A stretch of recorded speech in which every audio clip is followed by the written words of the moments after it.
नमस्ते, मैं अभिनय आकाश और आप देख रहे हैं यस माय लॉर्ड। तुझे सूरज कहूँ या चंदा, तुझे दीप कहूँ या तारा, मेरा नाम करेगा रोशन जग में मेरा राज दुलारा।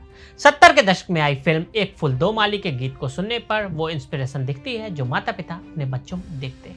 जब उन्हें लगता है कि बेटा बड़ा होगा या बेटी बड़ी होगी तो कुछ अच्छा नया इनोवेटिव करेगी, कुल का नाम रोशन करेगी। लेकिन हो क्या रहा है? देश की सर्वोच्च अदालत ने तो बाकायदा संज्ञान लेकर कहा है कि कैंपस में कुछ तो ऐसा गलत चल रहा है जिस पर ध्यान दिए जाने की जरूरत है। सबसे बड़ी बात यह है कि कोर्ट ने सुओ मोटो यानी स्वतः संज्ञान लिया। क्या है पूरा मामला और सुप्रीम कोर्ट ने इस पर क्या कहा है, तमाम मसलों पर बात करेंगे। एक तो आपने आईआईटी खड़गपुर की बात सुनी होगी जहां पर चतुर्थ वर्ग के अंडर ग्रेजुएट लड़के ने सुसाइड कर दिया। दूसरा मामला ग्रेटर नोएडा के शारदा यूनिवर्सिटी से जुड़ा है जहां पर बीडीएस यानी बैचलर ऑफ डेंटल सर्जन की स्टूडेंट ज्योति शर्मा ने हॉस्टल के कमरे में सुसाइड कर लिया। उसने 2 फैकल्टी मेंबर्स का नाम आगे किया जिनकी वजह से सुसाइड की। आपको कुछ महीने पहले की एक घटना याद होगी जब नेपाल की एक लड़की ने एक लड़की की वजह से आत्महत्या कर ली थी। आत्महत्या जैसे विषयों की बात करें तो बहुत सारे ये चर्चा आती है, आखिर बच्चे अपने प्राण क्यों ले रहे हैं। कई बार ऐसी चीजें हम नई जनरेशन पर थोप देते हैं कि नई जनरेशन ऐसी है कि जल्दी हार मान जाती है। वो परिवार जो बहुत आशाओं से अपने बच्चों को पढ़ने के लिए भेजते हैं, पैसा बचाकर जुटाकर खुद सस्ते कन्वेंस के द्वारा ट्रैवल करके, लेकिन कोशिश करता है कि बच्चा हमारा अच्छे से पढ़े। लेकिन बहुत से ऐसे कारण हैं जिन वजहों से बच्चे सुसाइड करने पर आ जाते हैं। लेकिन अब सुप्रीम कोर्ट ने कहा है कि कुछ तो गड़बड़ है जिस पर ध्यान दिए जाने की जरूरत है। एक विशाखापट्टनम में नीट की तैयारी कर रही छात्रा की मौत की जांच सीबीआई से कराने की मांग आंध्र प्रदेश हाई कोर्ट ने खारिज कर दी थी, जिसे सुप्रीम कोर्ट में चुनौती दी गई। शिक्षण संस्थानों में स्टूडेंट्स की आत्महत्या और उसमें बढ़ती मेंटल हेल्थ की समस्या पर सुप्रीम कोर्ट ने चिंता जताई है और कहा है कि आत्महत्या की रोकथाम के लिए देश में कोई माकूल कानून नहीं है। इसे देखते हुए कोर्ट ने 15 गाइडलाइंस जारी की है जो अब तक पूरे देश में लागू और बाध्यकारी होंगी जब तक कि कानून नहीं बन जाता है। ये गाइडलाइन सभी सरकारी, सार्वजनिक, प्राइवेट स्कूल, कॉलेज, विश्वविद्यालय, प्रशिक्षण और कोचिंग संस्थान, हॉस्टल पर लागू होंगे, चाहे वे किसी भी बोर्ड विश्वविद्यालय से संबंधित हो। सुप्रीम कोर्ट ने नीट की तैयारी कर रही 17 वर्षीय छात्रा के संदिग्ध हालत में मौत के मामले में सुनवाई करते हुए ये गाइडलाइन जारी की। साथ ही छात्रा की मौत की सीबीआई से जांच कराने का आदेश भी दिया है। 1,70,000 सुसाइड केस में 13,000 छात्र।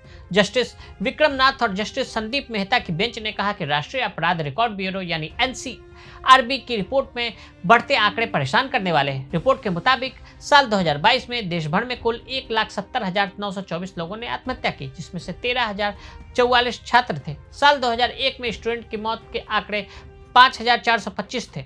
एनसीआरबी की रिपोर्ट के मुताबिक 100 आत्महत्या में करीब 8 छात्र शामिल थे। इनमें से 2,248 छात्रों ने सिर्फ इसलिए जान दे दी क्योंकि वे परीक्षा में फेल हो गए थे। किसानों से ज्यादा छात्र कर रहे हैं आत्महत्या। दिहाड़ी मजदूरों में आत्महत्या करने वालों की संख्या 25.6% है। स्वरोजगार करने वालों में 12.3%, नौकरी पेशा में 9.7%, बेरोजगार लोगों में 8.4% और स्टूडेंट में 8%, वहीं किसान 6%। ये 2021 का डेटा है। सोर्स IC3 रिपोर्ट 2024 है। कोर्ट ने 15 अहम निर्देश जारी किए। क्या है वो निर्देश, वो आपको बता देते हैं। सभी शिक्षण संस्थानों को उम्मीद, मनोदर्पण और राष्ट्रीय आत्महत्या रोकथाम नीति पर आधारित मानक स्वास्थ्य नीति अपनानी होगी। हर साल अपडेट कर वेबसाइट व सूचना बोर्ड पर लगाना होगा। जहां 100 से अधिक छात्र हो वहां प्रशिक्षित काउंसलर, मनोविज्ञान या सोशल वर्कर नियुक्त हो। छोटे संस्थान बाहरी विशेषज्ञों से जुड़े। परीक्षा या कोर्स बदलाव के समय हर छात्र समूह को एक मेंटर या काउंसलर दिया जाए। कोचिंग संस्थान प्रदर्शन के आधार पर बेंच न बनाए और न ही छात्रों को शर्मिंदा करे। शिक्षण संस्थानों में मानसिक स्वास्थ्य सेवाओं, अस्पतालों और हेल्पलाइन से संपर्क की व्यवस्था हो। हेल्पलाइन नंबर प्रमुखता से प्रदर्शित हो। संस्थान सभी शिक्षक व स्टाफ को साल में 2 बार मेंटल हेल्थ और आत्महत्या संकेतों की ट्रेनिंग दे। कमजोर वर्ग जैसे SC, ST, OBC, EWS, LGBTQ, विकलांग, अनाथ या मानसिक संकट से जूझ रहे छात्रों से भेदभाव न हो। यौन उत्पीड़न, रैगिंग, भेदभाव के मामले में कार्रवाई के लिए समिति बने। पीड़ित को सहायता और सुरक्षा मिले। अभिभावकों के लिए जागरूकता कार्यक्रम हो ताकि वे तनाव पहचाने और दबाव न डालें। संस्थान हर साल रिपोर्ट बनाए जिसमें काउंसलिंग और मानसिक स्वास्थ्य का विवरण हो। इसे UGC जैसे नियामक संस्था को भेजा जाए। पाठ्यक्रम के साथ खेल, कला और व्यक्तित्व विकास पर ध्यान हो। परीक्षा प्रणाली छात्र हित में हो। छात्रों को अभिभावक के लिए नियमित करियर काउंसलिंग हो। विविध विकल्पों की जानकारी दी और छात्रों की रुचि के अनुसार निर्णय में मदद करें। हॉस्टल संचालक सुनिश्चित करें कि परिसर नशे, हिंसा व उत्पीड़न से मुक्त हो। छात्र छात्राओं को सुरक्षित वातावरण मिले।